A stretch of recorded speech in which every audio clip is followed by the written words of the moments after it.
All right, so the next speaker is Victor C., working at ESA, and he's going to tell us about spectropolarimetry of low mass stars. Yes, so thank you. Can you hear me? Yeah. Okay, so yes, I'm Victor C. I'm from the European Space Agency. I'm based in the Netherlands, currently a research fellow there. And so I'd like to thank the organizers for inviting me to give this talk. They asked me to discuss spectropolarimetric constraints on the dynamos of low mass stars. So that's what I'll be telling you about today.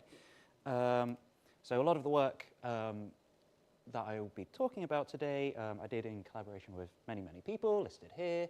I'd also like to acknowledge the funding from ERC and also the European Space Agency for a lot of the work that I did. Okay, so if you're trying to understand how dynamos work, then you want some constraints. Now, many decades of observations of the sun have shown that the magnetic field of the sun is organized over many different time scales and length scales, a lot of which is summarized in this magnetic butterfly diagram here. Hannah gave us a wonderful summary of all, many of the features shown in this diagram on Monday, so I'm not going to go over that again. But a successful dynamo model would aim to reproduce the features that you see in this diagram. Now, the nice thing about observing the sun is it's right there, it's spatially resolved, it's relatively easy to access, but the downside is it's only one object, okay? So as Stephen alluded to on Monday, you'd also like a successful dynamo model to be able to reproduce the features that we see on other stars. Okay, so what can we get in terms of magnetic constraints for other stars? And so we can turn to a technique known as Zeeman Doppler imaging. So Zeeman Doppler imaging is a technique that can reconstruct the photospheric large-scale magnetic fields on other stars. So these are just some examples that I'm showing you here. So you can see kind of we get aligned dipoles, tilted dipoles, more multipolar structures, and also kind of a range of magnetic field strengths. So this is just a teaser. But before I get into the kind of main results that we can get from Zeeman Doppler imaging, or ZDI, I think it's important to discuss exactly how ZDI works and some of the kind of drawbacks and limitations of the technique so that we can have that in mind. So Zeeman Doppler imaging, let's talk about the Doppler part first. So if you observe a star, specifically a spectral line of a star, right, like this, and you imagine that it has a dark spot on it, a magnetic feature. As this feature rotates on and off the visible disk, you get a corresponding bump in the spectral line. It's going to come back around. Here you go. Because at the velocity of this feature, it's darker, right? So you get less light, and so this bump passes right the way across this spectral line. If you have an equatorial spot, this bump passes across the entire width of the line, whereas if you have a polar spot, it only passes through the center of the line. Okay, so by observing the spectra of a star over time, you can get longitudinal information about a magnetic feature. And by observing how much of the line it crosses, you can get latitudinal information about the feature. Okay? So we then combine that with the Zeeman effect. So I'm sure you're all aware, but just as a refresher, in the presence of a magnetic field, your energy transition splits into several components, the so-called pi and sigma components. And in particular, the sigma components, sigma plus and sigma minus, the light associated with them is circularly polarized with respect to the direction of the magnetic field line. Okay? So the orientation of the field line affects the polarization of the light that you see as the observer. So if you have a field line that's in the plane of the sky, the light that you'll see is linearly polarized, that you see as the observer. But if you have a field line that's along the line of sight, then the light you'll see is circularly polarized. So you can imagine that if you have a field line anchored into the surface of your star and the star's rotating, your polarization signature is going to modulate as a function of time with this rotation, right? So in this very basic cartoon example, your polarization signature is going to go from linear to circular back to linear. That's what you're going to see as the observer, right? So, and we can use this fact to kind of recover information about the magnetic geometry of the star. So here we have a star with a patch of radial magnetic field, and on the bottom here, this is the Stokes V signature, the associated Stokes V signature, or the circularly polarized signature. So the circularly polarized signature, remember you're just kind of probing the line of sight components, and so you can see as this patch of field comes on and out of view, the signature grows and then shrinks again, right? Now, if we have a patch of azimuthal field instead, what you can see is that the Stokes V signature, the polarization signature, it grows, shrinks back down to 0, and then switches sign. Because the line of sight component is switching sign as it crosses the visible hemisphere. Okay? So by observing stars and taking kind of a set of Stokes V signatures in time, you can infer the magnetic field geometry of the star. Okay, so that's basically what Zeeman Doppler imaging is. You take a time series of Stokes V signatures, you do some kind of image inversion, and you recover the large-scale magnetic field back from your data, right? Okay, so now when you do this process, as is common with representing magnetic fields in many different fields, we typically represent this with spherical harmonic decomposition. So we've got BR, B theta, B phi, and then you've got the Y, X, and Z LMs, which are functions of the associated Legendre polynomials. And so when you're doing this inversion, the thing that you're actually fitting for are these alpha, beta, and gamma coefficients, which are also functions of L and M. These are not the same alpha and beta coefficients that were discussed earlier this week, I noticed. So just bear that in mind. But when you're, so in the Zeeman Doppler community, there are typically a few different parameters that we care about, which I've listed at the bottom here. So typically things we look at are kind of the dipole, quadrupole, and octopole components, which are given by the L equals 1, 2, and 3 modes. And then we also care about the poloidal and toroidal components, with the poloidal components given by the alpha and beta coefficients, and the toroidal component given by the gamma coefficients. And then also how axisymmetric is the field.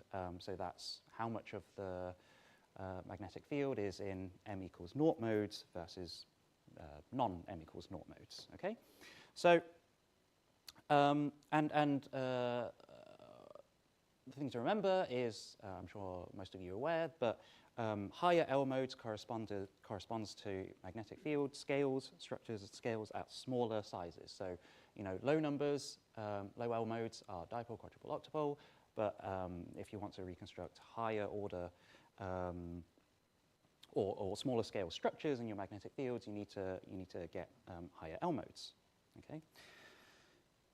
So just as an illustration of that, this is a solar magnetogram from 2017. What I've done is I've deconstructed it in terms of its L modes. At the moment, I'm only showing you the L equals 1 mode, so this is just the dipolar field. But what I'm going to do is add more and more L modes into this. And so you can see as I do this, you get more and more small-scale structures appearing. It's not until you start including L modes of about 25 to 30 that you start seeing these bipolar active region structures appearing. And you can keep pushing the L modes higher and higher, and as you do so, you get smaller and smaller scale structures. I only did this to an Lmax of 80 because my laptop decided it didn't want to go any further. But in principle, you could, keep pushing this higher and higher to get to resolve more and more small-scale structures up to the, limit of your instrument. Okay. So those of you who saw the ZDI images at the beginning and had never seen them before probably raised your eyebrows because, if you compare the sun, you can see all these beautiful small-scale structures, bipolar active regions, and so on. And when you compare them to ZDI maps, you can see they, you wouldn't, out of context, you wouldn't think these are notionally observing kind of the same thing, just between the sun and different stars. So. And the reason for this is it's due to flux cancellation, okay? So this is one of the major limitations of ZDI. It's because of flux cancellation. And so we're only actually recovering the large-scale magnetic fields of other stars when we're using the ZDI technique. What is this flux cancellation? So it's just a kind of cartoon explanation of this. So on the left-hand here, we have a star with, and I've put on here a patch of positive radial magnetic field. So this is the associated Stokes V signature or the associated polarization signature of this field. So, your classic Stokes V signature. And because we've only got one patch of magnetic field, the net signal looks exactly the same. Okay? So on the next one, I've also added a patch of equal strength but negative polarity field. And so we've got the same Stokes V signature that we had in the left one, associated with the positive polarity field, but now we've got another Stokes V signature that's inverted because it's the opposite polarity. And so the net signal is actually 0, right? And so if you only observe this star in Stokes V, in circular polarization, you would think that there was no magnetic field on this star, even though we know that there is, okay? Now, if we take the same situation, but we physically separate the two patches of magnetic field, what happens is the two individual components, their Stokes V signatures, are Doppler shifted away from each other. Okay, and because they're Doppler shifted away from each other, you go back to a situation where you get some net Stokes V signature again. And so by physically separating them, you're now back to a situation where you can infer that there is some magnetic field on this star. And so the net takeaway here is that if you have patches of magnetic field that are spatially close to each other, their flux can cancel, resulting you in recovering less or no magnetic field. But if they're physically separated, then you can start recovering those magnetic field associated with those magnetic features again. And so basically, this is why ZDI can only recover the large-scale magnetic field because you need your structures to be kind of spatially separated from each other. And it does a poor job of recovering magnetic features of opposite polarity close together, which is why, in the previous slide, you definitely aren't going to recover things like bipolar active regions with the ZDI technique. And typically, using ZDI, you only recover up to L modes of up to 5 to 10, okay? So that's way below this 25 to 30 resolution that you need to get, at least for the sun, to start recovering these bipolar active regions, okay? But nevertheless, we kind of, we make do with what we can do. So, so that's kind of ZDI in a nutshell, and now I'm going to move on to results. And there's sort of two ways, I think, when we're thinking about constraints for dynamo models that we can use ZDI to constrain them. The first is by looking at kind of ensembles of stars and looking at how the magnetic features of those stars vary across the ensemble. And then the second way is by monitoring individual stars over a period of time to see how their magnetic fields are varying. So I'll discuss both of those in turn. To date, I think, I don't know what the exact number is, but there will probably have been about 150 or so stars that have been observed with this ZDI technique, something of that order, maybe a bit more, maybe a bit less. This isn't a complete, this is not a complete sample of all the stars that have been mapped to ZDI, but it's probably one of the most complete samples in the world. I'm not entirely sure. But so each data point is one star. Some of these stars have been observed multiple times. So you can see that in parameter space, they span quite a range of rotation periods, from fractions of a day to tens of days. And they kind of also span the whole mass range of low mass stars with outer convection zones. Okay. So on this plot, this is the average magnetic field strength from a ZDI map, so averaged over the photosphere, as a function of Rossby number. So there's a few different definitions of Rossby numbers, I think, that we use in various communities. So the one that I'm using here is defined as the rotation period of star over its convective turnover time, okay? And so this dimensionless number is thought to encapsulate the interplay between rotation and convection that's thought to drive dynamo action. And so what we see is that in this regime here, at high Rossby number, you get this inverse power law relationship between the magnetic field strength at the photosphere and the Rossby number. So this is the so-called unsaturated regime. And then you get to a point where the magnetic fields saturate, right? Even if you keep pushing the Rossby number to smaller values, you don't get a corresponding increase in the magnetic field strength. Okay? So if we think about, in general, if you have a star with a smaller Rossby number, you'd expect its magnetic field to be stronger. And if we think about how the Rossby number is defined, this translates into expecting larger magnetic field strengths for stars with lower mass, for stars that are more rapidly rotating, and for stars that are more metal rich, okay?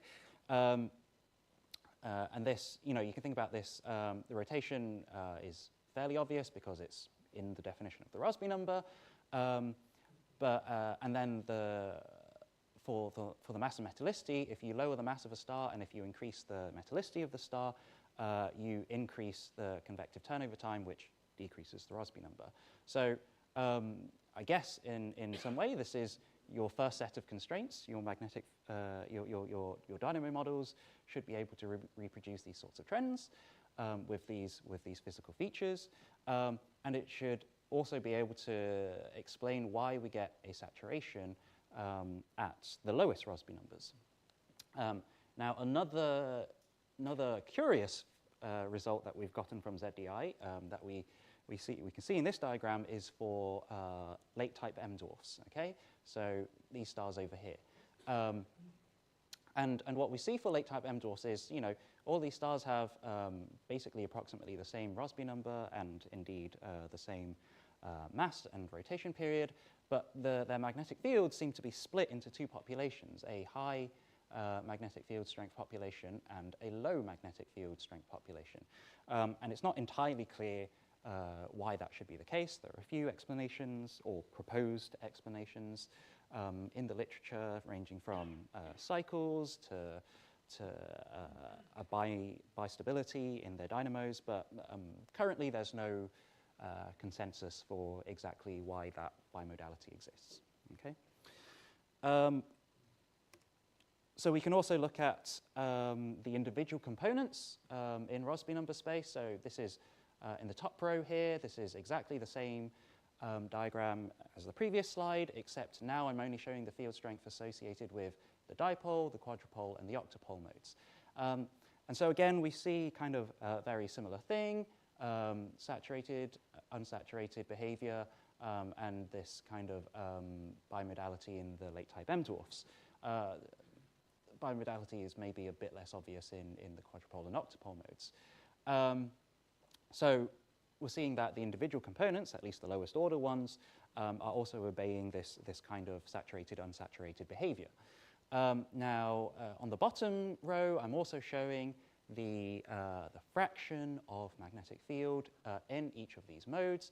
And so you can see generally it's dominated by the dipole component, with the quadrupole and octupole components comprising less of the field. And you can also see that there's not really any particular trend. It's basically flat with a large scatter as a function of Rossby number, okay?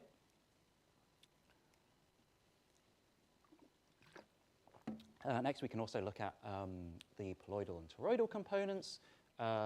This time, it's in terms of B squared, so magnetic energy, but don't need to worry about that too much. And so, again, just to belabor the point, we get this, this saturated, unsaturated behavior. If we compare the toroidal and poloidal components in the unsaturated regime, the toroidal component seems to have a steeper gradient than the poloidal components. Okay, so that's kind of another constraint that you would hope to be able to reproduce with dynamo models. And so if we focus on partially convective stars and look at specifically the fraction of the energy, the magnetic energy in the toroidal component, we get something like this. So this is the fraction of energy in the toroidal component as a function of Rossby number. So what you can see is that at high Rossby number, the stars are dominantly poloidal, and that's purely a result of the toroidal component having a steeper dependence than the poloidal component as a function of Rossby number that I showed in the previous slide.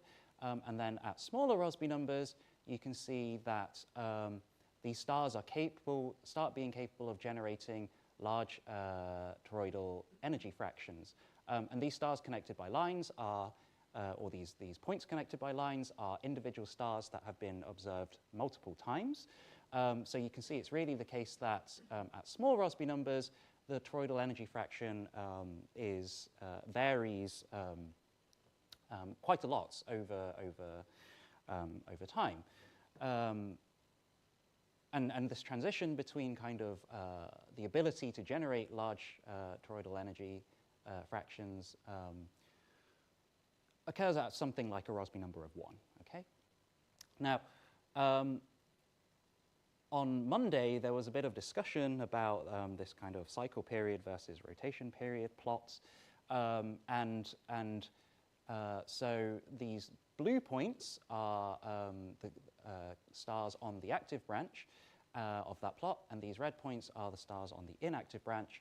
The square points are stars that haven't got a detected cycle, no detected activity cycle. And I should say the activity cycles measured for these blue and red points weren't done from Zeeman Doppler imaging. They were done using chromospheric activity measurements, so by monitoring the emission in calcium H and K lines. But I will talk about cycles from ZDI in a little bit.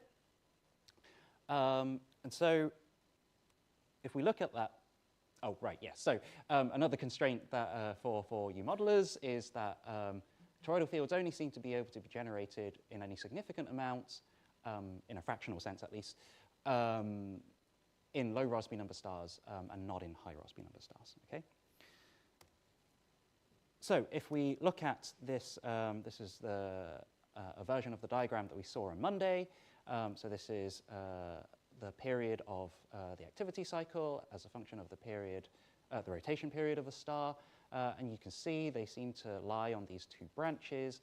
The sun is seemingly a bit discrepant, maybe, in not lying on either of the branches. But what we saw from the previous slide is that the magnetic field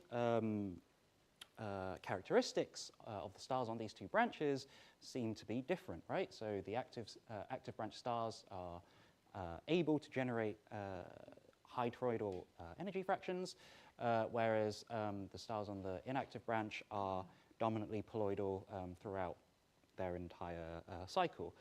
Now, we did also hear on Monday that, since 2007 and since even 2016, where I did the previous work on the previous slide, this diagram has been updated. There are now kind of more stars filling in the center of this, this diagram between these two branches. So, the question of whether these branches actually even exist is quite a big question mark over that now.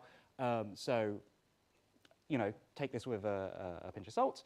But, there does seem to be at least some sort of systematic shifting of the magnetic characteristics of stars through this diagram, whether you believe the branches exist or not. Okay. Okay, so we can also look at the toroidal energy fraction as a function of stellar mass. And I've also shown here this dotted line that corresponds roughly to the fully convective boundary. So, stars below this are fully convective and stars here are partially convective. And what you can see is that these fully convective stars don't seem capable of generating high toroidal energy fractions. And so this hints at potentially different dynamo mechanisms happening, which maybe shouldn't be a surprise because obviously these stars are fully convective, they don't have a tachocline. And so again, in terms of constraints, toroidal fields can only be generated, it seems, I've got that the wrong way around, haven't I? Toroidal fields can only be generated, oh no, that's the right way around, in partially convective stars and not in fully convective stars, okay? And I should labor the point, again, these are, whenever I say these constraints, I mean only for the large-scale magnetic fields, so I'm saying nothing about, smaller scale structures here. And then this is the last scatter plot, I promise, because I'm aware they're a little bit, dull, but so on this plot, we have the fraction of energy, magnetic energy, in the axisymmetric mode, so that's the m equals naught modes, as a function of this toroidal energy fraction again. And so what we see is that stars with high toroidal energy fractions are dominantly axisymmetric. Now, I originally published this work in 2015. The sample of stars I had access to back then was smaller than the sample of stars I have access to now. And so for this talk, I thought I would just, remake the plot with the largest sample of stars. And this point appeared. This wasn't there in 2015. I made this plot, specifically for this talk. I haven't had a chance to look at what the star is, why it's lying out here. I don't know. But if we pretend this star doesn't exist, this is a very strong. If we pretend this star doesn't exist, this is a very strong constraint. Yeah, I don't know. Okay, so on to looking at some actual ZDI maps, which are a lot prettier. So for most stars that have been observed with ZDI, they've only been observed once, twice, kind of that kind of thing. There are some stars that have been observed more times over longer baselines. So one example is this star, Kdorf. It's a 0.95 solar mass star, so very close to solar, but rapidly rotating much more rapidly, so about 3 days, 3-day rotation period. So you can see here we have the BR, B phi, and B theta components of the magnetic field. Over, from 2006 to 2008, and then a bit of a jump to 2012. And, all I want to show you with this slide is that you can see that the magnetic field is changing, it's evolving, and this isn't a surprise. We would expect the magnetic fields of these stars to be variable, evolving over time. But it's nice that we can actually see that and recover that, even given the limitations of ZDI. Now, one of the kind of things that we'd like to be able to do is probe activity cycles or magnetic cycles. So we're looking for polarity reversals, okay? And in terms of solar-like magnetic cycles, the poster child from Zeeman Doppler imaging, at least, is 61 sig A. So this is a Kdorf, 0.66 solar masses, slower rotating than the sun, so 34-day rotation period. And from chromospheric activity measurements, we know that it has an activity cycle of about 7 years. Okay? And so this is a little different from the sun, but it's still relatively solar-like. And actually,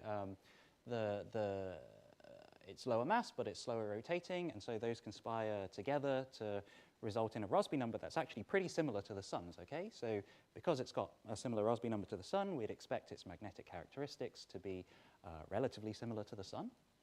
And so you can see there's 12 observations of this star's magnetic field over just over a decade. These are fractional years. So what you can see is that, so at the start of this set of observations, the magnetic field in the northern hemisphere is negative polarity. So same a year later. Then in 2010, the picture is a bit more multipolar.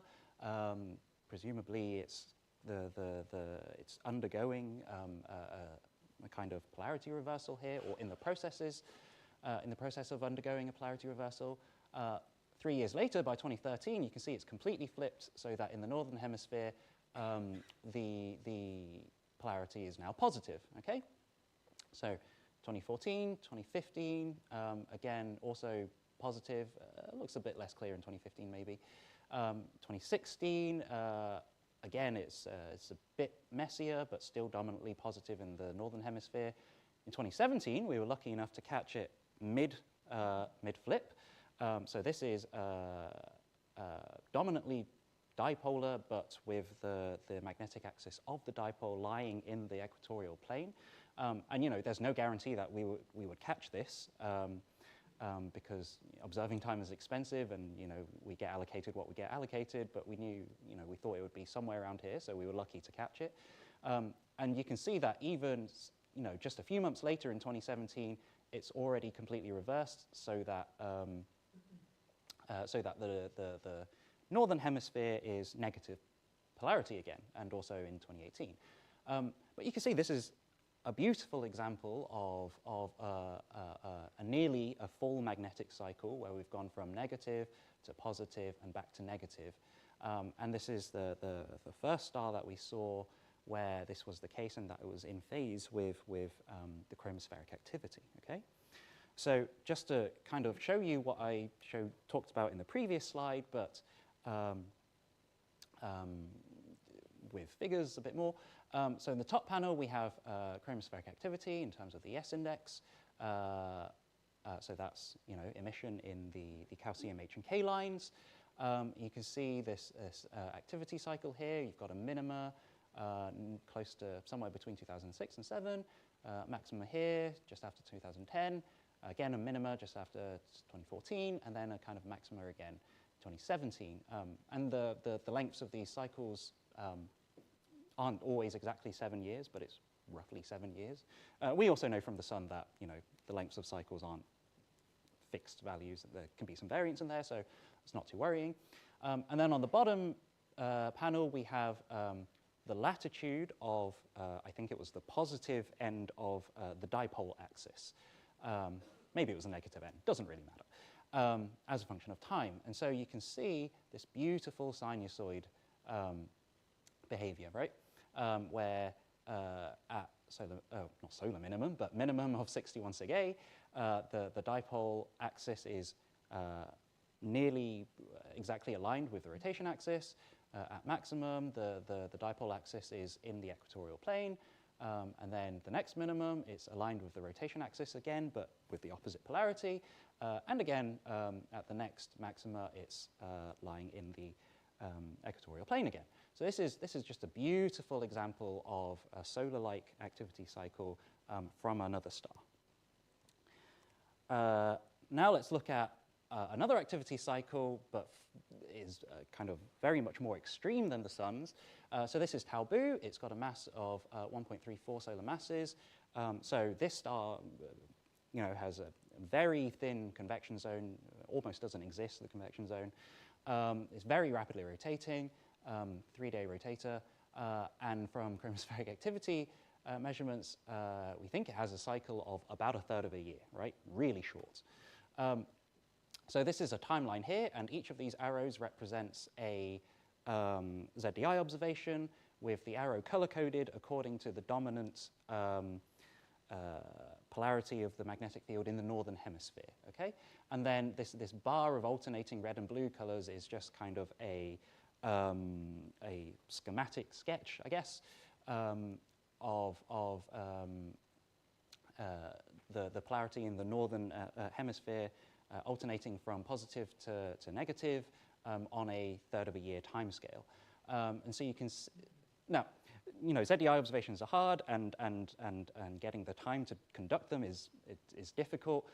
So if you go to a time allocation committee and ask them for observations to span multiple ZDI maps within the course of a magnetic cycle, they'll laugh at you for Taboo because it's such a short amount of time. So you can see that these observations, we're only getting kind of one observation per predicted polarity flip, but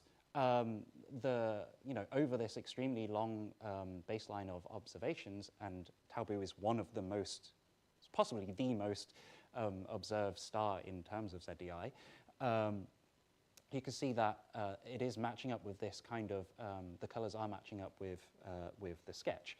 And I've just highlighted two particular observations here. So I should have said I started only showing the BR, the radial component of the magnetic field. That was also true for 61 Sig, just for clarity's sake. But you can see, this one dominantly negative polarity, and this one dominantly positive polarity in the northern hemisphere. And this is, this is happening over a time scale of months. Like 3 months, it's completely flipped over, compared with the Sun, where the flip takes, maybe 2-3 years, right? So this is happening on really short timescales. So the last thing I want to talk about is one of the kind of most recent uses of ZDI is to test whether, like a solar-like dynamo, can generate the magnetic fields, the stronger magnetic fields, and the higher levels of activity that we see in other stars, okay? So on the top panel here, we have the Sun, and the light blue curve shows the generation of toroidal flux in the star's interior via differential rotation, so shearing of the poloidal field. And each of these data points is, so this was calculated using solar magnetograms. Each of these data points represents one magnetogram with a sinusoidal fit through them. And then in the pink here, we have the loss of toroidal field through flux emergence events through the surface. And so what you can see here is that the generation and loss of toroidal flux through these mechanisms is they mainly nearly offset each other, basically. So I believe Robert Cameron will be talking about this for the Sun in a lot more detail tomorrow, so I defer all questions to him. But you can do the same thing using ZDI maps for 61 Sig, for instance, and we can see that these two things approximately offset each other. Not exactly, but approximately. And so this is suggestive that the same mechanisms on the Sun are operating at least on 61 Sig. and potentially other stars as well, and that they're capable of generating these higher magnetic field strengths that we see on other stars. Okay, so that's it. I'm going to leave you with this set of what I think are the constraints that dynamo models need to be able to reproduce, at least in terms of spectropolarimetric observations. So we'd expect magnetic field generation to be stronger at low Rossby numbers. We'd expect that dominantly toroidal fields only to appear at low Rossby number stars, so less than 1, roughly. We'd also expect fully convective stars to be dominantly poloidal throughout, all their variability. Dominantly toroidal stars are also highly axisymmetric, again, if we ignore that one star. Solar polarity reversals are seen, but only sometimes in the data. But only sometimes it's not clear whether that's because we just need more observations for these stars. As I said, ZDI observations are hard, or whether they genuinely don't exist in some of these stars. So that's a bit of a question mark.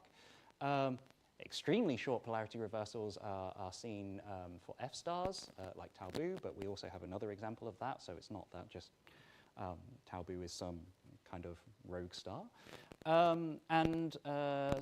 Solar-like dynamos could explain the higher levels of, I guess this isn't a constraint, but it's also a conclusion, I suppose. Solar-like dynamos could explain higher activity levels seen on other stars. So thank you for your attention, and I'll take questions.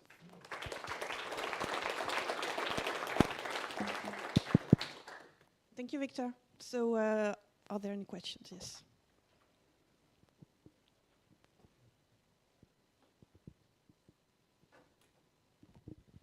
Thanks, Victor.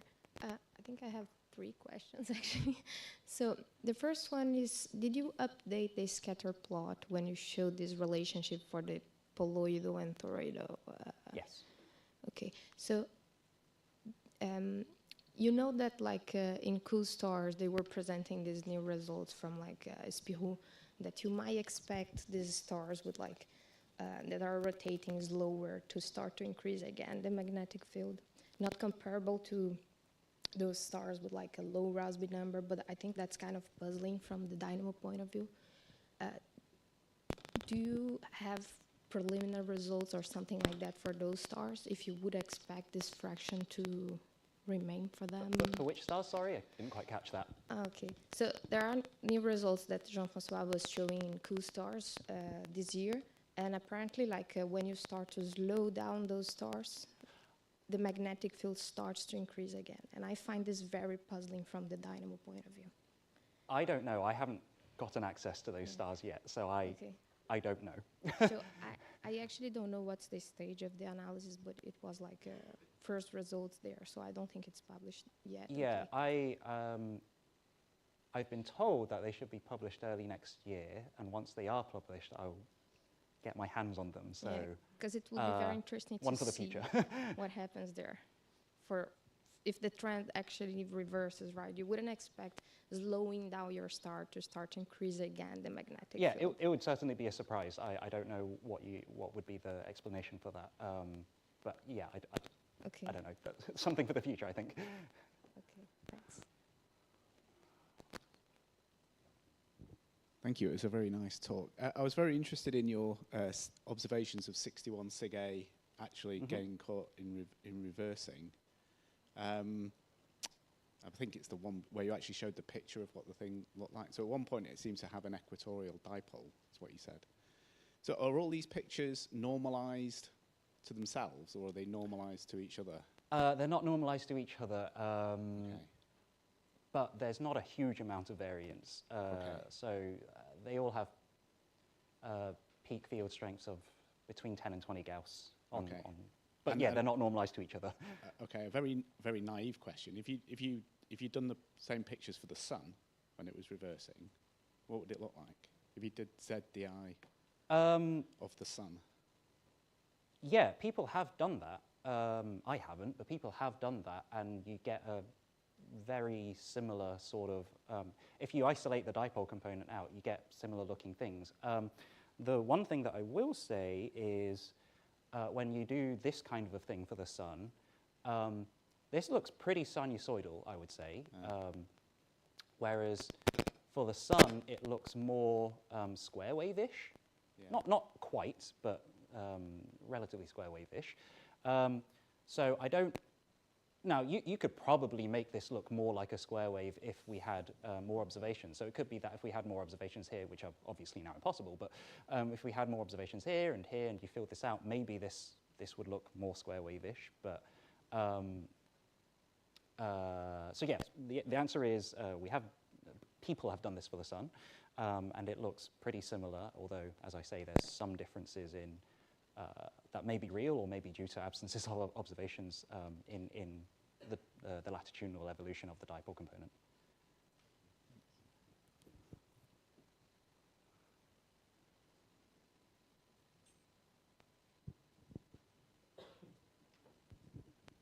So just in terms of the sun, in terms of your classification, would it be a poloidal dominated or toroidal dominated? Poloidal dominated. I think this is the sun on this plot.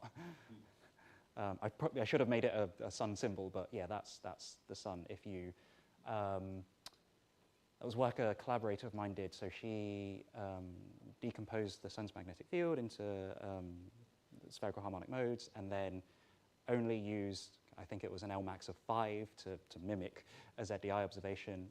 And when you do that, it falls here. Okay, so these toroidal dominated ones, they're very different. I mean, in some sense, we think that sun has a strong toroidal field, don't we? But not in this sense, I appreciate Not in this that. sense, not in the lowest order modes. No.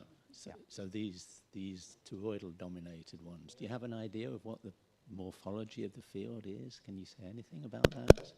I mean, do they have, like, is it that you're considering they have huge spots, or?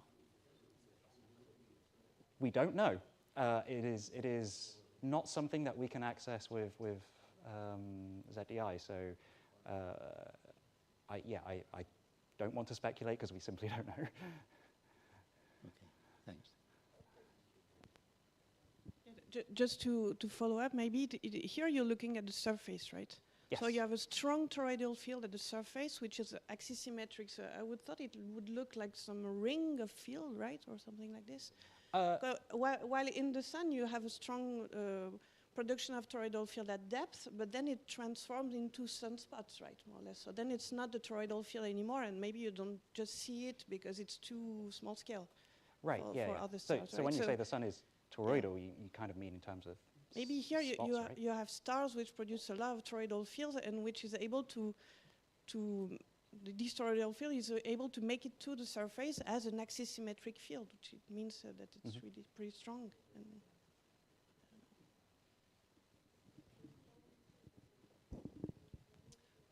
Thanks for the very nice talk. Thank you. So you've shown these nice examples in other stars with the cycles. I was wondering, do you have any evidence for things that aren't cyclic reversals? Do you see anything in other stars that are more erratic, or is it always cycles? It's not always cycles. So, Yeah. I mean, this first one that I showed, Kdorf, there's no evidence of a cycle here. Now, okay, so the question is it because it genuinely doesn't have a cycle, or is it because we haven't observed it for long enough? And I guess the answer to that is we don't know. We can get hints from other activity proxies. So again, the typical one is chromospheric activity, and we do know, from Mount Wilson, for instance, we have huge baselines in terms of chromospheric activity measurements. And when you look at other, even solar-like stars, it seems to be the case that older stars are capable of having regular activity cycles, but younger, more rapidly rotating stars, the evolution is more stochastic, it's more random, and we don't see activity cycles for them. Now that's from a different activity proxy. You might expect the same for ZDI, but we simply don't know. Because it's much easier to make a S-index measurement than it is to make a ZDI map. So based on chromospheric activity, I would say probably not all stars have regular activity cycles, but that's not something that we know from ZDI. Well, this is basically following up on this toroidal question. I mean, for the geomag people, this is a bit unfamiliar because we can't observe the toroidal field because above the core it's basically insulator. But you, of course, look at the photosphere that's electrically conducting, and so you can observe toroidal fields. But I wonder, what does it really tell us about the dynamo mechanism if there's a strong toroidal field? Does it mean that the dynamo is generating the field really at a very shallow depths close to the photosphere? Or is this fair? Or in contrast to the sun, for example, where you believe toroidal field is generated somewhat deeper and then it's expelled? I am not a dynamo person, so I will defer that question to you lovely people. Who's qualified to answer that? No one. All right. Thank you.